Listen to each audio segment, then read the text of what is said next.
Hello বন্ধুরা, good morning. কেমন আছো তোমরা সবাই? আশা করি ভালো আছো, সুস্থ আছো। আমিও ভালো আছি। তো দেখো, সকাল থেকেই ভেবেছিলাম আজকে ব্লগ করব না, কোনো ভিডিও করব না, কিন্তু তাও তোমাদের জন্য করতেই হলো। আজকে দেখো, সকাল সকাল কোনো কাজকর্ম দেখাইনি তোমাদেরকে, সোজা চলে এসেছি জামা কাপড়গুলো। এই যে কয়েকটা জামা কাপড়, অরিত্রীর সোয়েটার, অরিত্রীর জামা প্যান্ট, কতগুলো নোংরা হয়েছিল। তো ভাবলাম যে এগুলো কেচে দিই, ভিজিয়ে সার্ফ দিয়ে ভিজিয়ে একটু কেচে দিই। আর আজকে জানো তো কোথায় যাব? আজকে যাব আমি ডাক্তারের কাছে রক্ত পরীক্ষা করতে।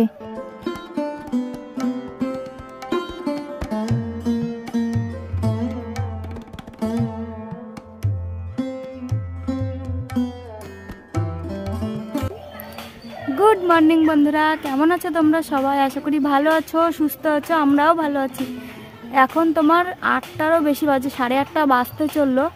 তো জামা কাপড় কটা ভিজালাম, জামা কাপড় কটা কাচবো, কেচেই রেডি হয়ে যাব রক্ত পরীক্ষার জন্য। ঠিক আছে, রক্ত পরীক্ষা দিয়েছিল 1 মাস আগে। তো টাকা পয়সা গুছাতে হবে, তারপর তো করবো। তো তার জন্য করা হয়েছিল না, এখন যাচ্ছি, এই সকালবেলায় যাব। তো অরিত্রী এখন ব্রাশ করবে, তারপরে ওকে খেতে দেবো, খেয়ে তারপরে যাবে।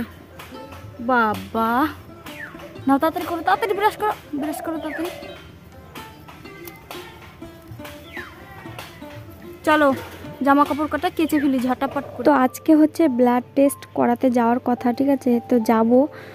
তার জন্য সেই কালকে রাত 9টার সময় ভাত খেয়েছি, বলেছে 12 ঘন্টা মানে পর করবে। আজকে 9টার পরে মানে রক্ত পরীক্ষা করবে। তো দেখো 8টা 10 বেজে গেছে, খুব তাড়াতাড়ি করছি যে যাব ব্লাড টেস্ট করাতে। 9টা সাড়ে 9টা থেকে 10টা পর্যন্ত থাকে। তো 9টার মধ্যে ওখানে যেয়ে পৌঁছাতে হবে। তো তার জন্য বিছানাটা গুছিয়ে নিচ্ছি। ডাক্তার দেখিয়েছিলাম আজ থেকে প্রায় 1.5 মাস হতে চলো, 1.5 মাস আগে। তো আজকে ফাইনালি যাচ্ছি এতদিন পরে। আর ভাবছি কি 2-1 দিনের ভেতরে মানে পেটের ছবিটাও করে নেব। তো দেখো বিছানাটা তাড়াতাড়ি করে গুছিয়ে নিলাম, আর না খেয়েই তো যাব। আমি যে কি তাড়াহুড়ো করছি সকাল থেকে, কি বলবো আর তোমাদের। তো রান্না টান্না কিছুই করিনি, এসে রান্না করব একেবারে। তো তোমাদের সাথে সকালবেলায় যেটুকু পারলাম সেটুকু শেয়ার করলাম, আর যেটুকু না পারলাম সেটুকু এসে শেয়ার করব। তো এটা 25শে ডিসেম্বর গেছে, তার পরের দিনকার ভিডিও। তো অরিত্রীর পাপাকে একটা মানে রেস্টুরেন্টে কাজ করেছিল, কতদিন কারেন্টের কাজ করেছিল। তো সেখান থেকে বিরিয়ানি দিয়েছিল, মানে নতুন উদ্বোধন হলো তো 25শে ডিসেম্বরের দিন। তো অরিত্রীর পাপাদের না নিমন্ত্রণ ছিল, বলেছিল যেতে। তো দেখো উদ্বোধন হলো, বিরিয়ানি দিয়েছিল। অরিত্রীর পাপা না খেয়ে অরিত্রীর জন্য নিয়ে এসছে বিরিয়ানি।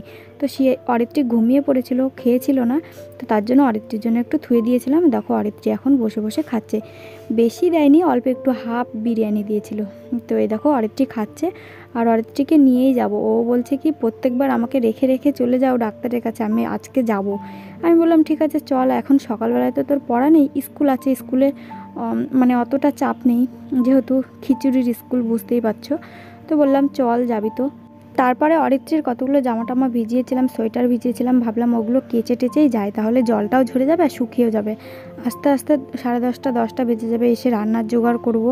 এরম করতে করতে দেরি হয়ে যাবে। তার জন্য ভাবলাম কি সোয়েটার টোয়েটারগুলো কেচে দিই, তাহলে জল ঝরে যাবে। তো তার জন্য এই দেখো কেচে দিচ্ছি সোয়েটারগুলো।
চলো ওদিকে জামা কাপড়গুলো কাচা ধোয়া কমপ্লিট করলাম, ওদিকে জামা কাপড়গুলো মেলেও দিয়ে আসলাম, শুকিয়ে যাবে তাড়াতাড়ি। তো তাড়াতাড়ি করে এসেছি যে তাড়াতাড়ি করে যাব, যেহেতু মানে 1 ঘন্টা কি আধ ঘন্টা মতন থাকে যিনি রক্ত পরীক্ষা করে আর কি। তো দেখো আলমারি থেকে একটা কাপড় বের করে নিচ্ছি, এখানে ওখানে পরে যাওয়ার মতন টুকটাক। তো এই কাপড়টা জানো তো আমি বিয়েতে পেয়েছিলাম, ঠিক আছে, আমার এক বিয়ের পরেই পেয়েছিলাম, একটা জেঠিমাদের বাড়িতে গেছিলাম, তো জেঠিমাটা দিয়েছিল, বেশ ভালো লাগে। মানে কাপড়টা পিছলে হতে পারে, কিন্তু যেখানে সেখানে হুটহাট করে পরে চলে যাওয়া যায়, মানে ভালো, সাথে সাথে এসে আবার ধুয়ে দিলেও কোনো ব্যাপার না। এইসব শাড়ি না এখানে ওখানে পরে যাওয়া যায়। তো দেখো একদম রেডি হয়ে গেছি, নীল কাপড় আর নীল ব্লাউজটা পরে নিয়েছি, আর একটা চাদর নেব ব্যাস। তো মাথাটা আঁচড়ে নিচ্ছি। আর যেহেতু এবার ভাবছি এখনও বলতে পারছি না সামনে কি হবে, যে হসপিটালে যাব না নার্সিংহোমে যাব। তো তার জন্য ডাক্তার যেখানে দেখাচ্ছি সেই আন্ডারেই রক্ত পরীক্ষা, সেই আন্ডারেই পেটের ছবি, সমস্ত কিছু করাবো, ঠিক আছে। বাইরে থেকে কোনো কিছুই করাতে চাইছি না। তো তোমরা আমার পাশে থেকো, সেই কথাটুকুই বলবো। মুখে একটু সাবান দিয়ে আসলাম, তার জন্য মুখে একটুখানি ক্রিমও লাগিয়ে নিচ্ছি, আর ক্রিমটাও প্রায় শেষের দিকে, আর একটা ক্রিম নিতে হবে। তো সিঁদুর টিঁদুর পরে কমপ্লিট হলাম। এদিকে অরিত্রীর পাপা অরিত্রীকে দেখো রেডি করিয়ে দিচ্ছে, জামা টামা পরিয়ে মাথাটা আসতে তেল ঠেল মাখিয়ে দিচ্ছে। অরিত্রীর পাপা এদিকে ঠিক আছে, মানে আমাকে একটু এই হেল্পটুকু যদি না করে দিত তাহলে কিন্তু মানে আমি পারতামই না। মানে দেখবে অনেক ব্যাটা ছেলে মানুষটা আছে এই হেল্পটুকু করতে চায় না কিন্তু।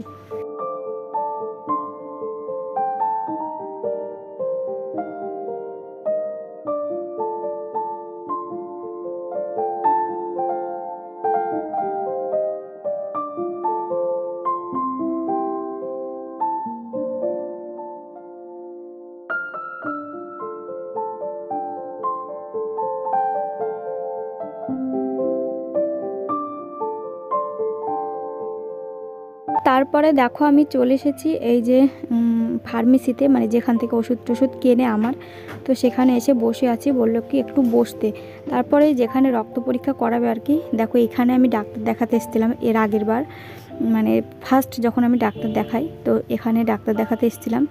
তো এখানেই রক্ত পরীক্ষা করবে। আমার না খুব ভয় ভয় করছে জানো তো বন্ধুরা, অনেক দিন হয়ে গেল, মানে ব্লাড টেস্ট করিয়েছি সেই অরিত্রীর বেলায়, তার আগে পিছে আর হয়নি। মানে খুব ভয় ভয় করছে, বুকের ভেতরটা ধড়পড় করছে, মুখে হাসি কিন্তু বুকটা ফেটে যাচ্ছে, ধড়পড় করছে ভয়ে।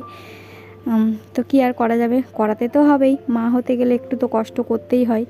তো দেখো কত কষ্ট করে হাতে সুচ ফুটিয়ে এক সিরিঞ্জ ব্লাড নিয়ে নেবে আমার তো হেভি ভয় করছিল।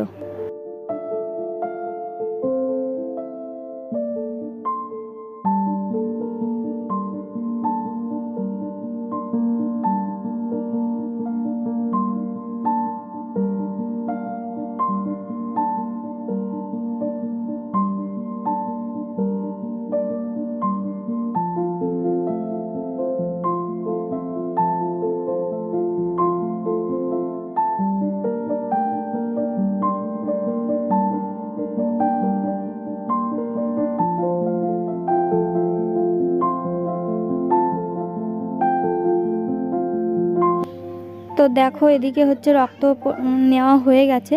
তো হাতটা এরকমভাবে দাঁড়িয়ে আছি, এই যে অরিত্রী বলছে মা দেখাও দেখাও, অরিত্রী তো ভয় পাচ্ছিল, অরিত্রী যায়নি। তো বেরিয়ে পড়েছি ওখান থেকে ব্লাড দিয়ে। তারপরে দেখো ক্রিসমাসের কত কেক টেক কত কিছু ঝোলানো আছে, আর সকালকার বাজার তো বুঝতেই পারছো জমজমাট, এদিকে ফুল ওদিকে সবজি ওদিকে মাছ মাংস সমস্ত কিছু। তো আমরা বাজারে একটা সেকেন্ডও দাঁড়াইনি, সোজা চলে গেছি বাড়িতে। তোমাদের জাস্ট একটুখানি শেয়ার করলাম। আর আমাদের এই বাজারটাতেই আসতে হয়, বাড়ি থেকে অনেকটাই দূরে, সমস্ত কিছু পাওয়া যায় এখানে, ওষুধ থেকে শুরু করে সব কিছু। তারপরে দেখো বাড়ি গিয়ে অরিত্রীর পাপাকে আবার পাঠিয়েছিলাম বাজারে, বললাম যে বাজার থেকে একটুখানি মাছ এনে দিতে। তো এই দেখো বাজার থেকে নিয়ে এসছে মাছ, আর নিয়ে এসছে তোমার পালং শাক। তো চলো মাছটাকে এখন ধুয়ে বেছে একদম রেডি করে ফেলি, তারপরে রান্না বসিয়ে দেবো। তোমরা অনেকেই আমার সাথে কথা বলতে চাইছো, আমার ইনস্টাগ্রামে ফলো করো, ইনস্টাগ্রাম বান্টি সরকার 506 ব্লগার বলে আছে আমার নাম। তো ওখানে ফলো করো, ওখানে আমার সাথে কথা বলতে পারবে। আর জানি না কতদিন কথা বলতে পারবে, শুনছি নাকি ইনস্টাগ্রাম মানে 1 জানুয়ারির দিন মানে বন্ধ হয়ে যাবে ইনস্টাগ্রাম। তো জানি না কতদিন কথা বলতে পারবো, তো তোমাদের জানিয়ে রাখলাম। তো এমনি এমনি সরাসরি তো মানে ফোন নাম্বার দিয়ে কথা বলা যায় না, তো তো তার জন্য ইনস্টাগ্রামে সবার সাথে কথা বলতে পারি।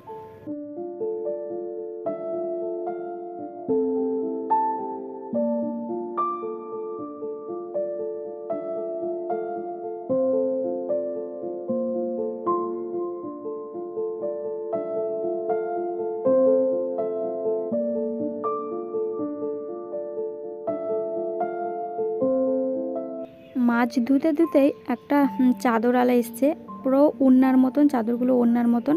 তো চাদরগুলো পাতলা পাতলা কিন্তু দেখতে বেশ সুন্দর লাগছে, টুড়িদারের সাথে নেওয়া যাবে, মানে ফেন্সি করে নেওয়া যাবে, 100 টাকা করে দাম বলছে।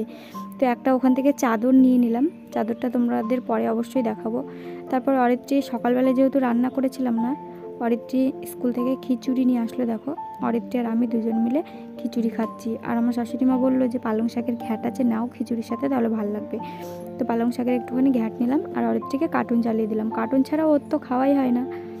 তো আমরা দুজন মিলে খেয়ে নিচ্ছি। তো চলো খাওয়া দাওয়া করে নিই।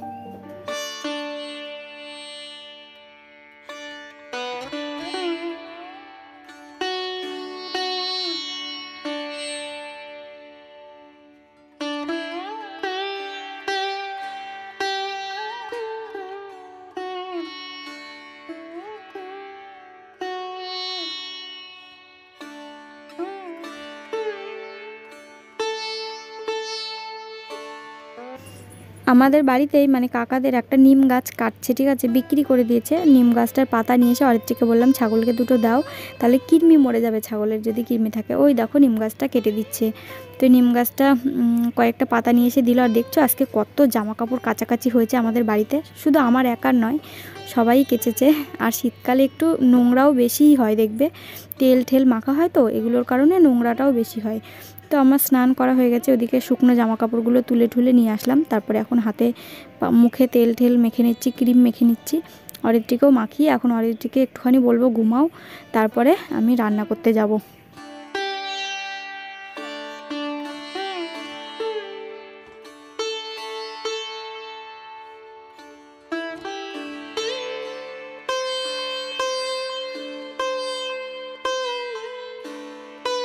তো দেখো রান্না করতে করতে চলে গেছি মুরগি ডিম পেড়েছে নাকি দেখতে, গিয়ে দেখছি দুটো ডিম পেড়েছে। এই দেখো আমার দেশি মুরগির ডিম। দেশি মুরগির ডিম সেদ্ধ খেতে বেশ দারুণ লাগে, বুঝলে। একটা ডিমের দাম 12 টাকা পিস, যদি কিনতে যেতাম তাহলে 12 টাকা পিস। তাহলে কিন্তু আমি মুরগি দুটো কিনে একদম মানে লস করিনি, ঠিক না বন্ধুরা। তো দেখো এখানে রুই মাছ নিয়ে এসছে। আর আজকে রুই মাছটা কী দিয়ে রান্না করবো জানো? মান দিয়ে রান্না করব। আমাদের ঘরের সামনে একটা মানের গাছ ছিল, তোমরা দেখেছো কি না, দেখেছো তো অবশ্যই ভিডিওতে, মানে যেই নতুন যে টিনের ঘরটা করেছিলাম ওই ঘরটার সামনে।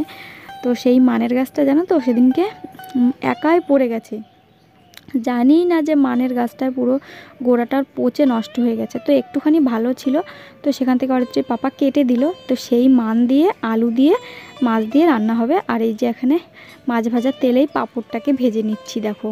আর এই পাঁপড় ভাজাগুলো খেতে আমার তো ভীষণ ভালো লাগে, সাবুর পাঁপড় এগুলো। আর বাদ বাকি যেসব মানে রঙিন পাঁপড়, তারপরে র্যাকেট পাঁপড়, ওগুলো তো একদম ভালো লাগে না আমার, আমি এমনি দিলেও খাবো না। আমার এই পাঁপড়গুলো ভীষণ ভালো লাগে। আর এই দেখো প্রথমে তেলে আলু আর মানটাকে ভালো করে ভাজা ভাজা করে নিয়ে মশলা দিয়ে কষিয়ে জল দিয়ে তারপরে সম্বারা দেব, তাহলে 2 সম্বারা হয়ে যাবে। 2 সম্বারা দিয়ে মাছের ঝোল টোল করলে বেশ ভালোই লাগে। আগে জানতাম না, জানো তো। তো সবার কাছ থেকে শুনে শুনে এখন রান্না করতে শিখে গেছি, একটু হলেও পারি, ঠিক আছে, খুব একটা খারাপ হয় না রান্না করতে করতে। আর উনুনটার কথা কি বলবো, ভীষণ সুন্দর জলে এখন আমার উনুনটা।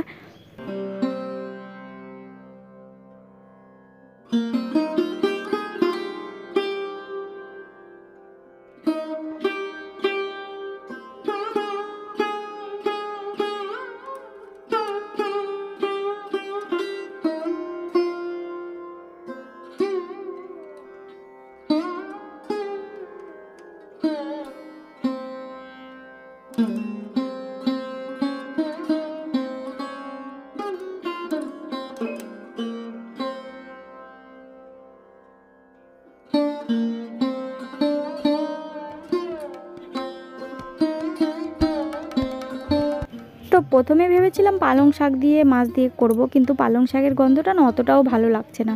তারপরে পালং শাকের ডগা, কয়েকটা কচি কচি ডগা দিয়ে দিলাম, যে দেখি কেমন লাগে। উমা দেওয়ার পরে জানো না তো পালং শাকের ডগার না, পালং শাকের যে একটা গন্ধ, সেই গন্ধটাও আমার ভালো লাগছে না। মানে পুরো তরকারিটাই পালং শাকের গন্ধ হয়ে গেছে, ভালো লাগছে না। আগে আমার বেশ ভালো লাগতো, আমি আগের বার শীতেও পালং শাক দিয়ে মাছ দিয়ে রান্না করেছি, কিন্তু এবার এরকমের কারণে হয়তো ভালো লাগছে না। পালং শাকের মানে গন্ধটা মাছের ঝোলে দিয়েছি তো একদম ভালো লাগছিল না। তারপর একটুখানি মাছের তেল ছিল, ওটাকে আলু দিয়ে মানে ভেজে নিলাম। তো দেখো তারপরে রান্নাবান্না কমপ্লিট হলো। এখানে ভাত বেড়ে নিচ্ছি সবার জন্য, গরম গরম ধোয়া ওঠা ভাত, ভীষণ ভালো লাগে গরম গরম ভাত খেতে। আর তো দেখতেই পেলে বেশি কিছু করিনি, মাছের তেলটা একটু ভাজলাম, আর ওদিকে হচ্ছে তোমার পাঁপড় ভেজে নিয়েছি, আর মাছের ঝোলটা করেছি। মাছের তেলটা আমার সবথেকে বেশি ভালো লেগেছে, অরিত্রীর পাঁপড়ও সবথেকে বেশি ভালো লেগেছে। রাত্রেবেলায় খাওয়ার সময় তখন বলছিল যে আর আছে নাকি, আমি বললাম না আর একটুখানি আছে, দেওয়া যাবে না, আমি আবার তাই বললাম। তো তবুও দিয়েছিলাম, ও একটু আমি একটু রাত্রেবেলায় আবার খেয়েছিলাম।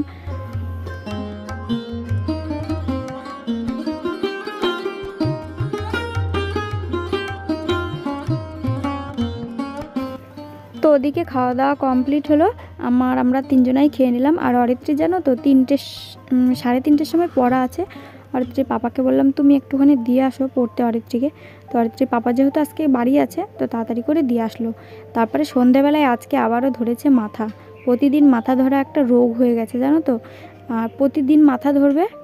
আর ঠিক যখন তোমার ঘুমাবো, রাত্রিবেলায় ঘুমানোর পরে গা একটু ঠিক হবে। আর চা খেলে মাথা ধরাটা না একটু কমে যায় জানো তো। তো তার জন্য একটুখানি যখন সুস্থ সুস্থ মনে হলো, তারপরে উঠলাম, উঠে তেজপাতা আদা দিয়ে 1 কাপ চা করলাম নিজের জন্য। আর পাপা তো বাড়ি নেই, ও বাজারে চলে গেছে, নিজের জন্য চা করলাম। আর চা আর মুড়ি দিয়ে এখন খাচ্ছি। দেখো কেমন হয়ে গেছে আমার চোখ মুখটা। আর জানো তো যখনই মাথা ধরে তখন চোখ দুটো ছোট হয়ে যায়, চোখ দুটো ছলছল করে, লাল হয়ে যায়, এরকম হয়। যতক্ষণ না চাটা খাবো ততক্ষণ একটুও কমবে না। তো চা খেলে একটুখানি মাথা ধরাটা কমে যায়। ওদিকে অরিত্রী কার্টুন দেখছে, আর আমি চা আর মুড়ি খাচ্ছি। খেয়েটে আমার যে মানে মাথা ধরার যে মলমগুলো হয়, যেগুলো ওই যে অমৃতাঞ্জন টঞ্জন দেয়, ওগুলো দেওয়ার পরেও মাথা ঠিক হয় না, পাগল পাগল থাকে একদম। তারপরে চাটা খেলাম, একটুখানি মাথাটা কোনো রকম ছাড়লো। তারপরে দেখো ভাবলাম যে চুলটা একটুখানি বিনুনি করে নিই। আর অরিত্রী চুলটা নিয়ে চিরুনি দিয়ে আঁচড়ে দিচ্ছিল, কিন্তু ও তো আর পারে না, তাই আমি ভাবলাম যে আমিই একটুখানি আঁচড়ে নিই। তো চলো বন্ধুরা, আজকের ভিডিওটাই বিনুনি করতে করতেই শেষ করে দিলাম। আমার ভিডিও যদি তোমাদের ভালো লেগে থাকে প্লিজ একটা লাইক, কমেন্ট, শেয়ার, সাবস্ক্রাইব করো। আর নতুন একটা সিরিয়াল বেরিয়েছে না, কার কাছে কই মনের কথা, ওই সিরিয়ালটা দেখছি, ভীষণ নেশা হয়ে গেছে জানো তো। ওই সিরিয়ালটা দেখতে বেশ ভালোই লাগছে, নতুন নতুন। পুরনো হয়ে গেলে তখন একঘেয়ে হয়ে যাবে, আর ভালো লাগবে না। তো চলো আজকের মতন এই পর্যন্তই, সবাই ভালো থেকো, দেখা হচ্ছে নেক্সট ব্লগে।